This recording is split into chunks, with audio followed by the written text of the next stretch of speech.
మమ్మల్ని దీవించండి తండ్రి. చేపట్టిన వ్రతాన్ని మీరు దీవించండి, ఆశీర్వదించండి నాయన. నీ రాకడ పర్యంతం అది జరిగించడానికి శక్తి సామర్థ్యాన్ని ఇవ్వండి. కృప చూపుని వేడుకుంటున్నాం. బలాన్ని ఇవ్వండి, సహాయం చేయండి నాయన. మీకు వందనాలు తండ్రి. 37 సంవత్సరాలు నీ కృపలో కాపాడి భద్రపరిచి వర్ధల చేసావు, నీకు స్తోత్రాలు. నీ మహిమార్థంగా బ్రతికే జీవితకాలం ఆయుష్కాలం అంతా నీ మహిమార్థంగా వాడుకుని రాకడ పర్యంతం కాచి కాపాడి కనికరించి దయపాలించండి. దాసుని కృప చూపమని వేడుకుంటున్నాం తండ్రి. తల్లి గర్భంలో రవ్వంత రూపు ముడక ముందు నీ కళ్ళు నన్ను చూశాను తండ్రి. బాల్యంలో నువ్వు ఎంపిక చేసుకున్నావు కనుక నీకు స్తోత్రాలు చెల్లిస్తున్నాం. ఇదిగో నీ లేఖనం ద్వారా నాతో మాతో అందరితో మాట్లాడి వెలిగించి దీవించి వాడుకొని మహిమ పొందమని వందనాలు స్తోత్రాలు చెల్లిస్తూ యేసు నామములో ప్రార్థించి అడిగి వేడుకుంటున్నాం పరమ తండ్రి, ఆమేన్. ప్రభువునందు ప్రియులారా, యేసుక్రీస్తు ప్రభువుల వారు 40 దినములు ఉపవాసం ఉండి సాతాను చేత శోధించబడ్డాడు. శోధింపబడిన తర్వాత ఆ అపవాది ఆయనను విడిచిపెట్టి వెళ్ళిపోయాడు. యేసయ్య మీద వాడు గెలవలేకపోయాడు, వాడు ఓడిపోయాడు. విడిచిపెట్టి వెళ్ళిపోయిన తర్వాత ఇదిగో దేవదూతలు వచ్చి ఆయనకు పరిచర్య చేసిరి. పరలోకపు దేవదూతలు భూమి మీద ఉన్నటువంటి యేసయ్య దగ్గరికి వచ్చారు. భూమి మీదకి దిగొచ్చారు. వాళ్ళు దిగివచ్చి యేసయ్యకు పరిచర్య చేశారు.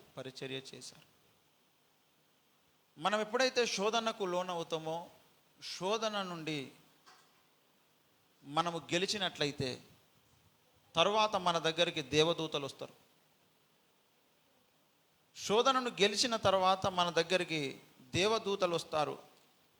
దేవుని వాక్కు వస్తుంది, దేవుని ఆశీర్వాదం వస్తుంది, దేవుని సన్నిధి మన యుద్ధకు దిగి వస్తుంది. దానియేలు కూడా దేవుని దగ్గర ప్రార్థిస్తాడు. ప్రార్థించినప్పుడు ఆయన కూడా 21 దినములు చాలా శరీరము కృంగిపోతుంది. అప్పుడు దేవుని దూత వచ్చాడు దానియేలు దగ్గరికి, దేవుని మాటను తీసుకొని వచ్చాడు.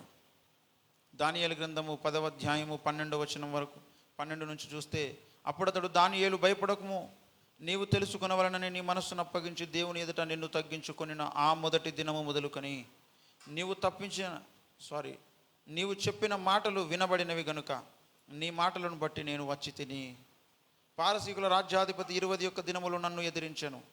ఇంకా పారసీకుల రాజుల సముఖమున నేను నిలుచుండగా ప్రధాన అధిపతులలో మికాయేలను ఒకడు నాకు సహాయము చేయవచ్చెను. నాకు సహాయం, దూతలు సహాయం చేసుకుంటున్నాయి. ఆ దూతలు మనిషి కొరకు సహాయం చేయడానికి వస్తున్నాయి. దానియేలు 21 రోజులు ప్రార్థన ముగించాలన్నా, ప్రార్థన చేయాలన్నా, శరీరం ఏమో కృంగిపోతుంది, చావుకు సిద్ధమవుతున్నాడు దానియేలు. 21 రోజు అవుతుంది, ఉపవాసం ఉండి ప్రార్థన చేస్తున్నాడు. ఆయనకు ఇంకా శరీరం అంత ఎలా అయిపోయిందంటే బయర్లు కమ్ముతున్నాయి, ఆ శరీరంలో సత్వ పోతుంది.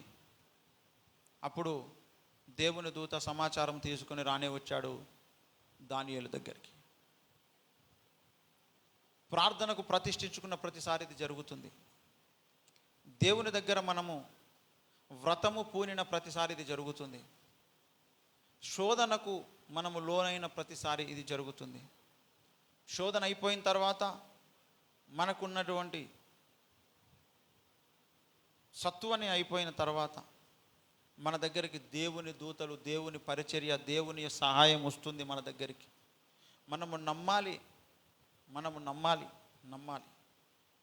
యేసయ్యకు పరిచర్య చేయడానికి వచ్చినటువంటి వారు, దానియేలు దగ్గరికి సమాచారం తీసుకొచ్చినటువంటి దేవదూతలు మన యొద్దకు కూడా వస్తారు, మన దగ్గరికి కూడా వస్తారు, మనకు కూడా సమాచారం ఇస్తారు, మనతో మాట్లాడుతారు, మనకు కూడా వారు పరిచర్య చేస్తారు.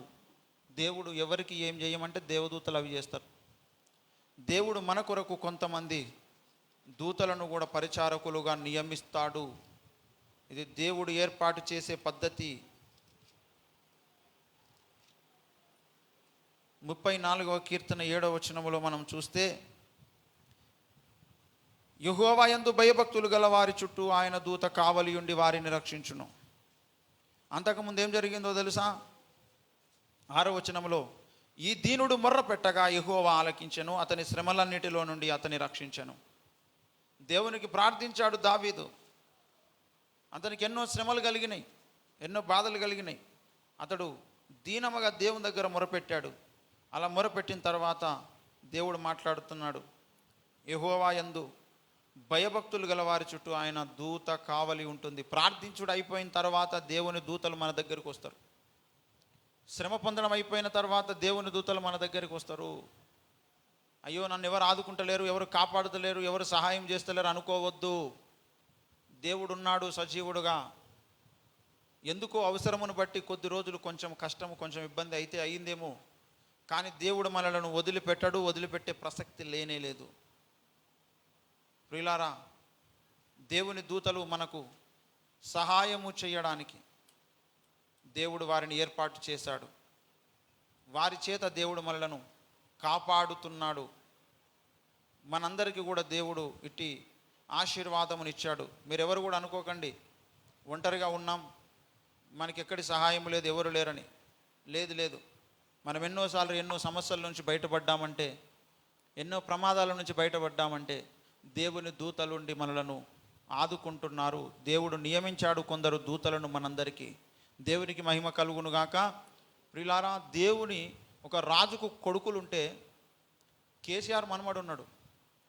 ఆయన ఎటన్నా పోతే ఆయన చుట్టూ కూడా పోలీసు వారు కాపలు ఉంటారు, సెక్యూరిటీ కాపలు ఉంటుంది. మీరు గమనించారా? కేటీఆర్ ఈనాడు ఆయన మంత్రి, కేసీఆర్ ముఖ్యమంత్రి, కేటీఆర్ కొడుకు కేసీఆర్ మనవడు, వాళ్ళ ఇంటోళ్ళు ఎవరు బయటికి వెళ్ళినా సరే వాళ్ళ చుట్టూ సెక్యూరిటీ ఉంటుంది. అది ఎంత వాస్తవమో. మనం యేసయ్య బిడ్డలం, దేవుని బిడ్డలం. మనం దేవుని పిల్లలం. మనలో యేసయ్య రక్తం ఉంది, యేసయ్య ప్రాణం ఉంది, యేసయ్య జీవం ఉంది, యేసయ్య వాక్యం ఉంది, యేసయ్య ఆత్మ ఉంది, యేసయ్య వరములు ఉన్నాయి, యేసయ్య తలంతులు ఉన్నాయి, యేసయ్య ఆలోచన ఉంది మనకు. మన ద్వారా ఆయన ఏదో కార్యం చేసుకుంటున్నాడు. ఆయన చేసుకోవాలనుకున్న సంఘ కార్యంలో మనలను వాడుకుంటున్నాడు దేవుడు. ఆ పనిలో మనం ఉన్నాం కనుక దేవుని దృష్టిలో మనం విలువైన వ్యక్తులము. మనం ఏం చేసినా, ఎక్కడికి వెళ్ళినా మన చుట్టూరా దేవుడు, ఒక రాజకీయ నాయకుని, అధికారి యొక్క పిల్లలు, కుటుంబం ఎవరు బయటికి వెళ్తే వాళ్ళ చుట్టూ సెక్యూరిటీని పెట్టినట్టు మన చుట్టూ దేవుడు తన దూతలను సెక్యూరిటీగా పెట్టాడు. దేవునికి మహిమ కలుగునుగాక. మీరు అడవిలో ఉన్నా, ఊర్లో ఉన్నా, ఇంట్లో ఉన్నా, బయట ఉన్నా, ఎక్కడున్నా దేవుని యొక్క సహాయం మనకుంది. దేవదూతలు మనకు తోడుగా ఉన్నారు. దేవుని దూతలు మనకు చుట్టూరా ఉండి మనలను కాపాడుతున్నారు. ఏ ప్రమాదం రాకుండా, ఏ రోగం రాకుండా, ఏ సమస్య రాకుండా మనకు తోడుగా ఉన్నారు కనుక ఇంకెన్ని రోజులు బ్రతికినాం మనం. లోకంలో ఉన్న వ్యక్తుల లెక్క వేరు, మన లెక్క వేరు, మన సంగతి వేరు. ప్రియులారా, ఆ దేవదూతల యొక్క పరిచర్య మనకు అందుతుంది ఆల్రెడీ. ఎన్నోసార్లు దేవుడు మనలను ఆదుకున్నాడు. వాళ్ళను పెట్టి, వాళ్ళను సెక్యూరిటీగా మనకు పెట్టాడు ఆల్రెడీ. మన చుట్టూ దేవదూతల కంచె మనకున్నది ఆల్రెడీ. ప్రతి లెక్క దేవుడు వాళ్ళ ద్వారా తెలుసుకుంటున్నాడు. మనం ఏం చేస్తున్నాం, ఎటు పోతున్నాం, ఎట్లున్నది మన వ్యవహార శైలి, మన పద్ధతులు, మన పనులు అన్నీ ఎలా ఉన్నాయి అనేది కూడా దేవుడు వాళ్ళ ద్వారా ఆయన దగ్గర సమాచారం పోతుంది. మన చుట్టూ దేవుని దూతలు ఉన్నారు. దేవుని దూతలు ఉన్నారు. వారు దేవుని పక్షంగా పరిచర్య చేస్తున్నారు. భయపడకండి, నిన్ను విడువను ఎడబాయను అన్న దేవుడు ఆయన మనల్ని వదిలిపెట్టలేదు. ఆల్రెడీ ఆయన యొక్క సెక్యూరిటీని మన చుట్టూ పెట్టాడు ఆయన. అందుకే ఆయన చెప్పాడు, నేను నీకు ఎంత దృఢముగా నిన్ను కాపాడుతా నిన్ను అని అంటే, నీ ప్రాణానికి నేను హాని రానియా. నీ ప్రాణం కూడా నేను అనుకున్నప్పుడే తీసుకుంటా తప్ప, నేను అనుకున్న దానికి ముందు నీ ప్రాణాన్ని నేను పోనీ అని దేవుడు వాగ్దానం చేస్తున్నాడు. నిన్ను విడువను ఎడబాయను, నిన్ను కాపాడడానికి నేను కునుకక నిద్రపోకుండా నీకు నేను సెక్యూరిటీని పెట్టిన అంటున్నాడు దేవుడు. దేవునికి మహిమ కలుగును గాక. ఈనాడు చాలామంది అధైర్యపడుతున్నారు, బలహీన పడుతున్నారు. వద్దు, మనం భయపడాల్సిన, బలహీనపడాల్సిన అవసరం లేదు. 121వ కీర్తనలో ప్రభువు చెబుతాడు ఒక ఆదరణకరమైన మాట. ఏమండి? 3వ వచనం నుంచి, ఆయన నీ పాదమును త్రొట్టిల్లనియ్యడు, నిన్ను కాపాడువాడు కునుకడు, ఇశ్రాయేలును కాపాడువాడు కునుకడు, నిద్రపోడు. యెహోవాయే నిన్ను కాపాడువాడు. నీ కుడి ప్రక్కను యెహోవా నీకు నీడగా ఉండును. పగలు ఎండ దెబ్బ అయిన నీకు తగలదు, రాత్రి వెన్నెల దెబ్బ అయిన నీకు తగలదు. ఏ అపాయం రాకుండా యెహోవా నిన్ను కాపాడును, ఆయన నీ ప్రాణమును కాపాడును, ఇది మొదలుకొని నిరంతరము నీ రాకపోకల యందు యెహోవా నిన్ను కాపాడును. దేవుడు మనల్ని కాపాడుతున్నాడు, తన దూతలను పెట్టి కాపాడుతున్నాడు. దేవుడు తన సెక్యూరిటీని మనకు పెట్టాడు. ఆయన కాపుదల మనకున్నది. ఈ వాగ్దానము నమ్మదగినది. ఈ వాగ్దానము మనము నమ్మాలి. మనం పౌలు ప్రయాణంలో ఎన్నో ఆటుపోట్లు, ఎన్నో ప్రమాదాలు, ప్రతి ప్రమాదం నుంచి కూడా దేవుడు పౌలును కాపాడుతూ వచ్చాడు.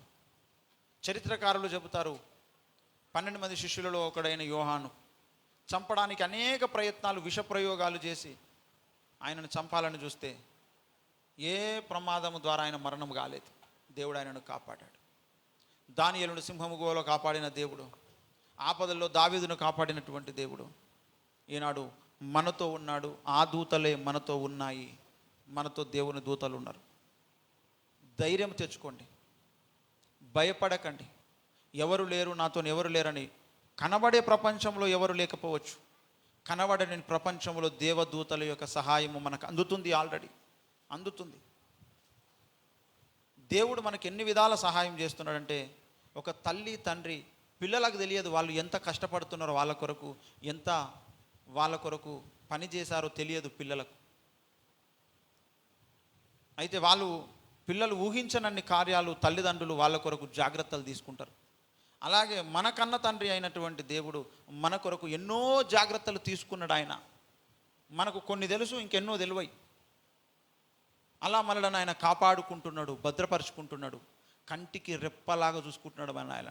దేవునికి మహిమ కలుగును గాక. దేవుడు కంటి రెప్పలాగా చూసుకుంటున్నాడు మనలను.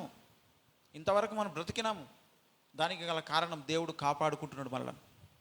దేవుడు పోషించుకుంటున్నాడు మనలను. ఎన్నోసార్లు మనకు కరువు వచ్చింది, ఎన్నోసార్లు ప్రమాదాలు వచ్చినాయి, ఎన్నోసార్లు ఇంకా చచ్చిపోయే స్థితి వచ్చింది. ఆ ప్రతి స్థితి నుంచి కూడా దేవుడే బాగు చేసుకుంటూ, అనారోగ్యం ఉంటే బాగు చేశాడు, ఆర్థిక సమస్య ఉంటే బయటికి తీసుకొచ్చాడు, భయము ఆందోళన ఉంటే ధైర్యాన్ని ఇచ్చాడు, అవిశ్వాసం వస్తున్నప్పుడు విశ్వాసంతో నింపాడు. అలా ప్రతి ఘట్టములో దేవుడు తగిన సహాయాన్ని చేసుకుంటూ ఆయన మనలను ఇంతవరకు నడిపించాడు, ఇంకా నడిపిస్తాడు. ఆయన ఇంకా నడిపిస్తాడు. దేవునికి మహిమ కలుగునుగాక. హల్లెలూయా. ప్రియులారా, ఎవ్వరు భయపడకండి. యేసయ్యకు తోడుగా ఉన్న దూతలు మనకు తోడుగా ఉన్నారు. ఆయననే మనకు ఆ దేవదూతల యొక్క అండ మనకు ఏర్పాటు చేశారు. దేవదూతల యొక్క సహాయం మనకుంది. ఇది ముందు మనం నమ్మాలి. యేసయ్య దగ్గరికి దేవదూతలు వచ్చారా అంటే వచ్చారు. యేసయ్య చనిపోయి తిరిగి లేచినప్పుడు ఆ బండలను పొర్లించడానికి దేవదూతలు వచ్చారు. అలాగే యేసుక్రీస్తు ప్రభు ఆరోహణమయ్యేటప్పుడు కూడా దేవదూతలు వచ్చి చెప్పారు, ఆయన ఎలాగ వెళ్తున్నాడో అలాగే ఆయన భూమి మీదకి వస్తాడు, తిరిగి వస్తాడని చెప్పారు. అదేవిధంగా మనతో పాటు కూడా దేవదూతలు నిరంతరము 24 గంటలు మనం పడుకున్నప్పుడు మనకు కాపలాగా ఉంటున్నారు, ప్రయాణం చేసేటప్పుడు తోడుగా ఉంటున్నారు. మనము చీకటిలో వెళ్ళినా పగలు వెళ్ళినా, అది ఎండ అయినా వానైనా చలైనా మనతో పాటు దేవుని యొక్క అండ, దేవుని దూతల యొక్క అండ మనకున్నది. ప్రతిసారి ఆయననే మన చుట్టూరా ఉండి కాపాడుతూ రక్షిస్తున్నాడు, వలయముగా ఏర్పడి. అందుకే మనం కాపాడబడుతున్నాం, భద్రపరచబడుతున్నాం. మనకు దిక్కు దేవుడే, మన దిక్కు, మన భరోసా దేవుడే. ఆయన ఒక్కొక్క సమస్య నుంచి మనలను బయటికి తీసుకొని వస్తున్నాడు. మనం ఎన్నో ఇబ్బందులలో, ఇరుకులలో ఇరుక్కొని పోయినాం. ఆ ప్రతి దాంట్లో నుంచి దేవుడు మనల్ని బయటికి తీసుకుంటూ వస్తున్నాడు. దేవుని సహాయం మానలేదు మనకు చేయడం. ఆయన బ్రతికించడం మానలేదు, కాపాడడం మానలేదు, ఆరోగ్యం ఇవ్వడం మానలేదు, మనశ్శాంతిని ఇవ్వడం మానలేదు, ఆనందాన్ని ఇవ్వడం మానలేదు. అవసరమును బట్టి ప్రతి సహాయాన్ని చేయడం దేవుడు మానలేదు. ప్రతి సహాయాన్ని దేవుడు చేస్తూ వస్తూనే ఉన్నాడు. మన పట్ల దేవునికి ఒక చిత్తం ఉంది. ఆ చిత్తాన్ని జరిగించడానికి ఏ అడుగులు, ఏ స్టెప్స్ అవసరమో అవన్నీ మన ద్వారా దేవుడు ఏపిస్తున్నాడు. ప్రియులారా, గనుక మనల్ని దేవుడు వదిలిపెట్టి వెళ్ళిపోలేదు, మనతో దేవుడు ఉన్నాడు. గనుక మనం ఒక వాగ్దానాన్ని స్వతంత్రించుకుందాం, ఒక వాగ్దానం నమ్ముదాం. ఏమిటి అంటే, యెహోషువతో మోషేతో దేవుడు ఇచ్చినటువంటి వాగ్దానం.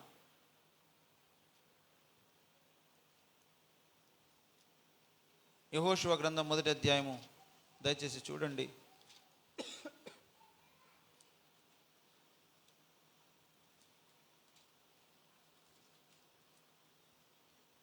6వ వచనం. నిన్ను విడువను, నిన్ను ఎడబాయను, నిబ్బరము కలిగి ధైర్యముగా ఉండుము.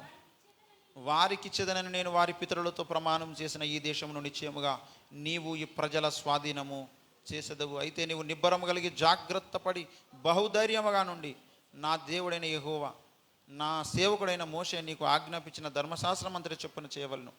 నీవు నడుచు ప్రతి మార్గమున చక్కగా ప్రవర్తించినట్లు నీవు దాని నుండి కుడికి కానీ ఎడమకు కానీ తొలగకూడదు చెబుతున్నాడు. దేవుడు నీకు తోడై ఉంటాడు. 9వ వచనం చూడండి. నేను నీకు ఆజ్ఞ ఇచ్చి ఉన్నాను కదా, నిబ్బరం కలిగి ధైర్యంగా ఉండము, దిగులు పడకము, జడియకము.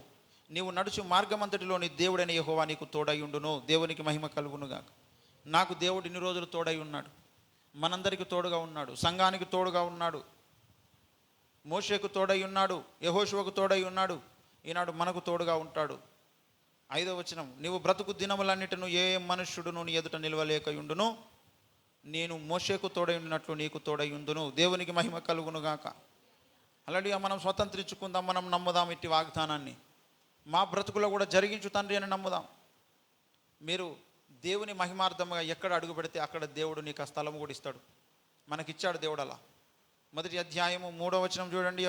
యెహోషువ గ్రంథంలోనే, నేను మోషేతో చెప్పినట్లు మీరు అడుగుపెట్టు ప్రతి స్థలమును మీకు ఇచ్చుచున్నాను అంటున్నాడు. ప్రియులారా, దేవుడు మారలేదు, దేవుడు మనల్ని వదిలిపెట్టలేదు. అవసరమును బట్టి కొంత శ్రమ మనకు అవసరం, అవసరమును బట్టి కొంత ఇబ్బందులు మనకు అవసరం గనక వాటి నిమిత్తం కొంచెం ఇబ్బంది అయిందేమో, మనకు జరిగిందేమో కొంచెం కష్టం, కొంచెం ఇబ్బంది. కానీ దేవుడైతే మనల్ని వదిలిపెట్టి పోలేదు. ఆ దేవుడు మనతో ఉన్నాడు. ఆయన నిన్న నేడు నిరంతరము ఏకరీతిగా ఉండి మనలను కాపాడుతూ ఉన్నాడు. దేవునికి స్తోత్రం. హెబ్రీయులకు రాసిన పత్రిక 13వ అధ్యాయం 8వ వచనం చూడండి దయచేసి. యేసుక్రీస్తు నిన్న నేడు ఒకటే రీతిగా ఉన్నాడు, అవును యుగయుగములకు ఒకటే రీతిగా ఉండును అని చెబుతున్నాడు. ఆయన ఒకటే రీతిగా ఉన్నాడు, ఒకటే రీతిగా ఉంటాడు, ఒక్కటే రీతిగా ఆయన మనలను కాపాడుతాడు. దేవునికి మహిమ కలుగునుగాక. దేవుడు నాకు తోడుగా ఉన్నాడు అని అందరూ చెప్పుకోండి. మీ హృదయానికి చెప్పండి, దేవుడు నిన్ను వదిలిపెట్టి పోలేదని చెప్పండి. 6వ వచనము 5వ వచనం నుంచి చదువుదాం చూడండి. 5:6. ధనాపేక్ష లేని వారై మీకు కలిగిన వాటితో తృప్తి పడి ఉండుడి. నిన్ను ఏమాత్రమును విడువను, నిన్ను ఎన్నడును ఎడబాయను అని ఆయనయే చెప్పాను కదా. కాబట్టి ప్రభువు నాకు సహాయుడు, నేను భయపడను, నరమాత్రుడు నాకేమి చేయగలడు అని మంచి ధైర్యముతో చెప్పగల వారమై ఉన్నాము. దేవునికి మహిమ కలుగునుగాక. హల్లెలూయా. ఈ విశ్వాసంతో మనం ముందు కొనసాగుదాం ప్రియులారా. ఈ విశ్వాసం మనలో కలిగి ఉందాం. మీకు ఎవరికి ఏమి ఇబ్బందులు కలిగినా, ఏ కష్టాలు వచ్చినా దేవుడు ఉన్నాడనే సంగతి మర్చిపోకండి. దేవుడు వదిలిపెట్టలేదు అనే సంగతి మర్చిపోకండి. వదిలిపెట్టలేదు, దేవుడు మనకు తోడుగా ఉన్నాడు. మరి కష్టాలు వచ్చినాయి, బాధలు వచ్చినాయి, ఇరుకులు, ఇబ్బందులు, నొప్పులు, తిప్పలు వచ్చినాయి గంట అంటే అవసరాన్ని బట్టి కొన్ని వస్తాయి. అయినా దేవుడు వదిలిపెట్టిపోలేదు. ఒక భక్తుడు ఒక చక్కని పాటలో ఈ సాక్ష్యం అంతా చెప్పాడు. దానియేలుకు సింహం గుహలో దేవుడు తోడుగా ఉన్నాడు, శద్రక్ మేషక్ అబేద్నెగోలో అగ్నిగుండంలో తోడుగా ఉన్నాడు, హనోకుతో దేవుడు తోడుగా ఉన్నాడు, అందరితో దేవుడు తోడుగా ఉన్నాడు. వారికి బాధ కలిగిన దేవుడు తోడుగా ఉన్నాడు, వదిలిపెట్టి వెళ్ళిపోలేదు. అలాగే మన జీవితంలో కూడా ఒక బాధ వచ్చిందని దేవుడు వదిలిపెట్టిండని అనుకోకండి. ఆ పాట పాడుకొని మనం ముగించుకుందాం. దేవుడు మనకు ఎల్లప్పుడు, దేవుడు మనకు ఎల్లప్పుడు తోడుగానున్నాడు, తోడుగానున్నాడు. దేవుడు మనకు ఎల్లప్పుడు. ఈ పాట వస్తుందా? 194వ పాట చూడండి. ఈ పాట వస్తుందా మీకు? పాడండి, మనం చరణం పాడండి. ఏదెనులో ఆదాముతో నుండెన్, ఏదెనులో ఆదాముతో నుండెన్, హనోకు తోడా ఈగేను, హనోకు తోడా ఈగేను. దీర్ఘదర్శి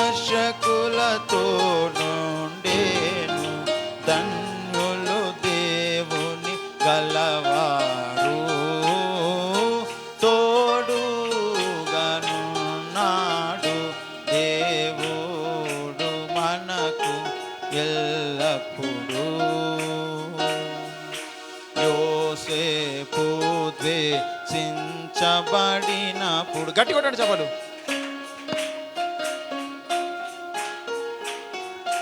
గోతిలో త్రోయబడినప్పుడు, గోతిలో త్రోయబడినప్పుడు, శోధనలో చెరసాల యందు, శోధనలో చెరసాల యందు సింహాసనమెక్కినయప్పుడు తోడుగనున్నాడు దేవుడు మన. ఆకర్షణం మనకు ఎల్లప్పుడు తోడుగనున్నాడు, తోడుగనున్నాడు దేవుడు మనకు ఎల్లప్పుడు. పౌలు బంధించబడినప్పుడు, పౌలు చాబడినప్పుడు, పేతురు చెరలో నున్నప్పుడు, పేతురు అపోస్తలులు విశ్వాసులు, అపోస్తలులు హింసించబడి నాయకుడు తోడుగనున్నాడు దేవుడు మనకు ఎల్లప్పుడు, దేవుడు మనకు ఎల్లప్పుడు తోడుగనున్నాడు, తోడుగనున్నాడు దేవుడు మనకు ఎల్లప్పుడు. హల్లెలూయా.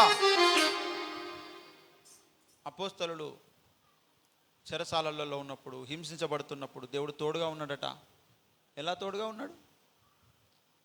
అలా వాళ్ళు హింసలు పొందినప్పుడు దేవుడు తోడుగా ఉన్నాడు. దానికి బహుమానం రేపు పరలోకములో అందరికంటే ఉన్నతమైన బహుమానం వాళ్ళకున్నది, ఉన్నతమైన సాక్ష్యం కూడా ఈ లోకంలో వాళ్ళకున్నది. దేవుడు తోడుగా ఉంటేనే అది సాధ్యమవుతుంది, దేవుడు తోడుగా ఉంటేనే అది సాధ్యపడుతుంది.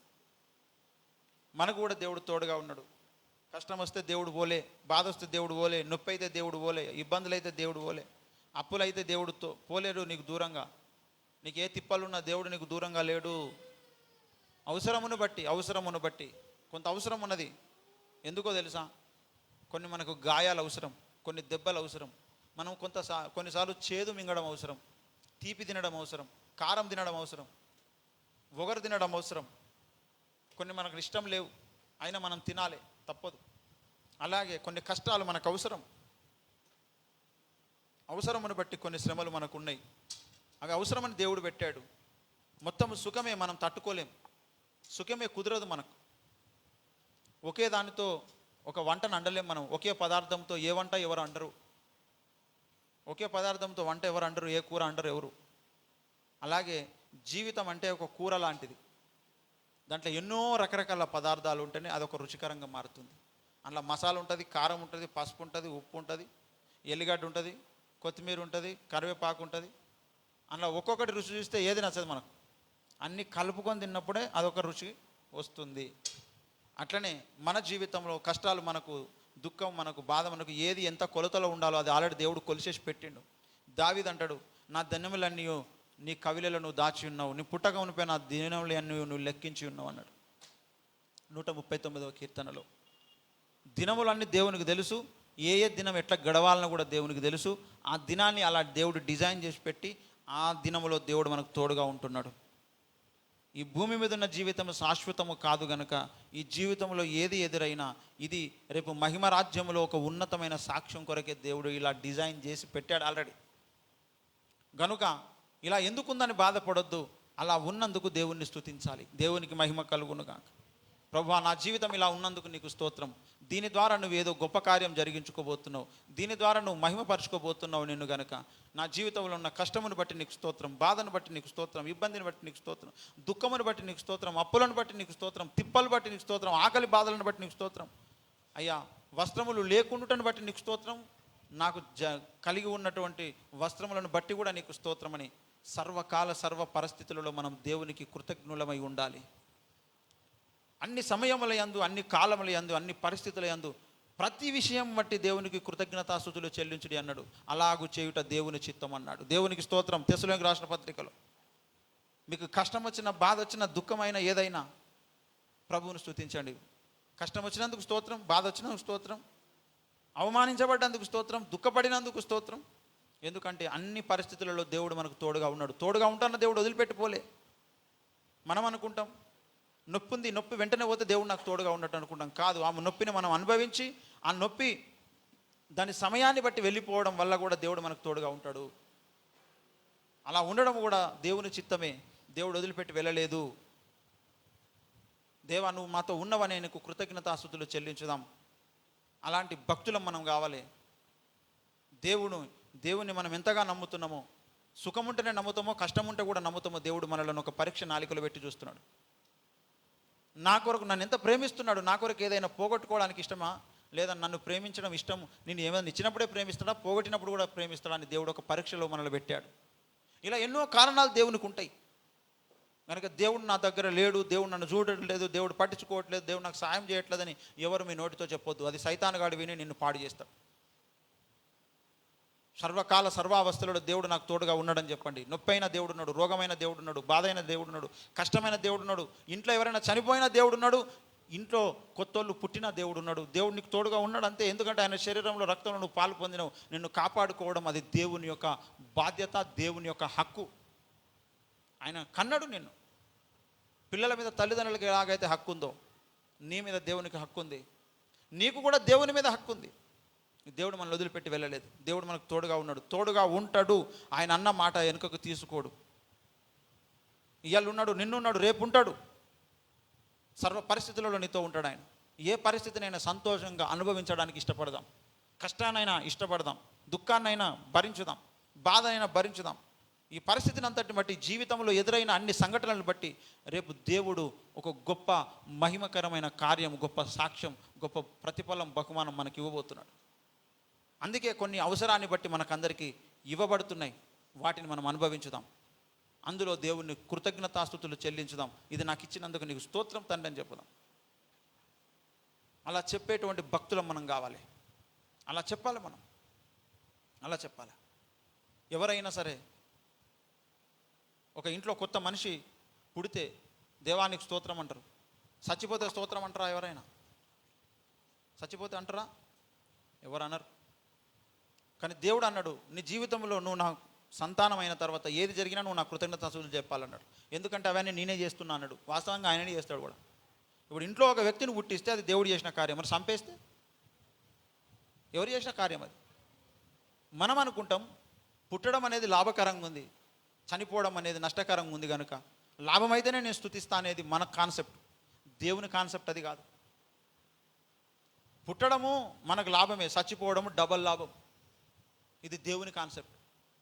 ఎస్, చచ్చిపోవడం డబల్ లాభం. ఎందుకంటే మనిషి చచ్చిపోయినటువంటి వాడు ఈ లోకంలో ఉన్న రోగాలు, అప్పులు, తిప్పలు, ఇబ్బందులు అన్నీ వదిలిపెట్టేసి విశ్రాంతి పొందుతాడు. అక్కడ ఉన్న వాళ్ళు అనుకుంటారట, ఈ భూమి మీద ఇంకెప్పుడు వస్తారా, ఆ ఎండలు ఎంతసేపు ఉంటారో, ఆ రోగాలలో ఎంతసేపు ఉంటారో, ఆ భయంలో, ఆ పాపంలో ఎంతసేపు ఉంటారో, తొందర వచ్చేసేయండి అనుకుంటారట. ఇంకేముంటారా లోకంలో? ఎన్ని రోజులు ఉంటారా? ఆ చెత్త లోకం అది, మురికి లోకం, పాపలోకం అది. అంత రోదన, దుఃఖము, ద్వేషము, పగ, కుట్రలు ఆ లోకంలో. ఎన్ని రోజులు ఉంటారా? చల్ వచ్చేసేయండి. ఎన్ని రోజులు ఉంటారా అక్కడ అనుకుంటారు వాళ్ళు. కనుక ఏది చేసిన దేవుడు మన జీవితంలో చేసే ఒక అద్భుతమే. అద్భుతం. ఎందుకంటే ఆయన పిల్లలం మనం, ఆయన పిల్లలం మనం. కనుక ప్రతి విషయము నందు ఆయనకు కృతజ్ఞతాస్తుతులు చెల్లించాలి. రాత్రి కాపాడినందుకు స్తుతులు, దినమంతా కాపాడినందుకు స్తుతులు. ఏది జరిగిన దేవునికి స్తుతులు చెల్లించాలి. నాకు సిలోన్ పెంతెకోస్తులో ఉన్నప్పుడు ఒక పద్ధతి నేర్పేటోళ్ళు వాళ్ళు. నీకు దెబ్బ తాకితే ముందుగాల ఏం చేయాలి ఎరికైనా? కట్టుకోవద్దు, స్తుతులు చెప్పాలి. అక్కడ రక్తం కారుతుంటే స్తుతులు చెప్పాలి దేవునికి.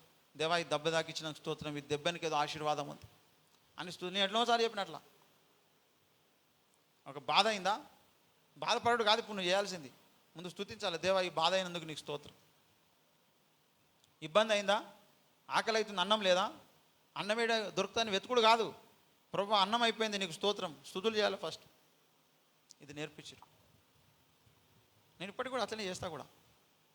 ఏ బాధ కలిగిన ముందు దేవా ఇది ఉన్నందుకు నీకు స్తోత్రం, ఇది లేనందుకు నీకు స్తోత్రం అని నిరంతరం నువ్వు దేవుణ్ణి స్తుతించేటువంటి భక్తునిగా నువ్వు మారిపోతే దేవుడు నిన్నెన్నడు వదిలిపెట్టలేదు అని ఆయన నిరూపించుకుంటాడు. నిన్నెన్నడు ఆయన వదిలిపెట్టలేదని నిరూపించుకున్నాడు దేవుడు. కానీ నువ్వు స్తుతులు చెల్లించలేదు అనే సాక్ష్యం మనకు ఉండొద్దు. కృతజ్ఞత కలిగి లేమనే సాక్ష్యం మనకు ఉండొద్దు. కష్టం వచ్చినా, బాధ వచ్చినా, దుఃఖం వచ్చినా, ఏది జరిగినా నేను దేవునికి కృతజ్ఞునిగా ఉన్నా, ఆయనను స్తుతించువానిగా ఉన్నా అనే సాక్ష్యం మనం నిలబెట్టుకోవాలి. దేవుడేమో ఆయన మనలను కాపాడాడు, తోడుగా ఉన్నాడనే సాక్ష్యం ఆయన నిలబెట్టుకుంటాడు ఆల్రెడీ. కనుక మన జీవిత కాలంలో దేవుడు మనకు తోడుగా ఉన్నాడనే ఈ సత్యాన్ని మర్చిపోకుండా ఆయన సాక్షులుగా మనం జీవించుతాం. అట్టి కృప దేవుడు మనకు అనుగ్రహించును గాక. ఆమెను ప్రార్థించుకుందాం. కృపగల దేవ, దయగలిగిన రాజా, మీ బంగారి పాదాలకు వందనాలు. తెస్సలోనికి రాసిన పత్రికలో మీరు చెప్పాడు, ప్రతి విషయం నందు మీరు కృతజ్ఞతాస్తుతులు చెల్లించడం అన్నారు తండ్రి. అయ్యా నీకు కృతజ్ఞం. మా జీవితంలో ఏది జరిగినా నీకు స్తుతులు స్తోత్రాలు చెల్లిస్తున్నాం. అయినను మీరు మాకు దీర్ఘాయుష్ ఇచ్చేవారై ఉన్నారు. అసలు ఈ తరమును చనిపోవడానికి మీరు ఇష్టపడట్లేదు. నీతో పాటు అయ్యా పరలోకానికి ఆరోహణం చేసుకోవడానికి నువ్వు ఇష్టపడుతున్నావు. అందులో మమ్మల్ని అందరూ ఉంచబోతున్నావు కనుక నీకు స్తోత్రాలు చెల్లిస్తున్నాం. నీ కృపా కాపుదల సంరక్షణ మీరు దయచేయండి. గడిచిపోయిన సంవత్సరాలలో, గడిచిపోయిన దినాలలో మీరు మాకు ఇచ్చిన ఈవులను బట్టి, ఆశీర్వాదాలను బట్టి, నీ దేవుదుల కంచెను బట్టి నీకు స్తోత్రాలు తండ్రి. మీరు ఇచ్చిన ఆశీర్వాదాలను బట్టి నీకు స్తోత్రాలు. నిరంతరం కృతజ్ఞతాస్తుతులు చెల్లిస్తూ నీ సాక్షులుగా జీవించేటువంటి వ్యక్తులముగా మేముండునట్లుగా మమ్మలను మంచి విశ్వాసులుగా, మంచి భక్తులుగా, మాదిరికరమైన భక్తులుగా మమ్మల్ని తయారు చేయండి. మీరు దీవించి వాడుకొని మహిమ పొందమని వందనాలు స్తోత్రాలు చెల్లిస్తూ యేసు నామములో ప్రార్థించి స్తుతించి అడిగి వేడుకుంటున్నాము పరమ తండ్రి. ఆమేన్. తండ్రి అయిన దేవుని ప్రేమయు, కుమారుడైన క్రీస్తు ప్రేమ, పరిశుద్ధాత్మకమైన సహవాసం ఇక్కడ మనకు భూలోకం సకల భక్తి కొడుకు తోడైండి. యేసు వచ్చేంత వరకు, మనం ఈ లోకం ఉన్నంత వరకు దేవుని కృపా కాపుదల సంరక్షణ నిరంతరం తోడైండును గాక. ఆమేన్. బోలో యేసు ప్రభు మహారాజ్కి, త్వరలో రానున్న రారాజ్కి హల్లెలూయా. అందరికీ వందనాలు. Thank you so much. Praise the lord.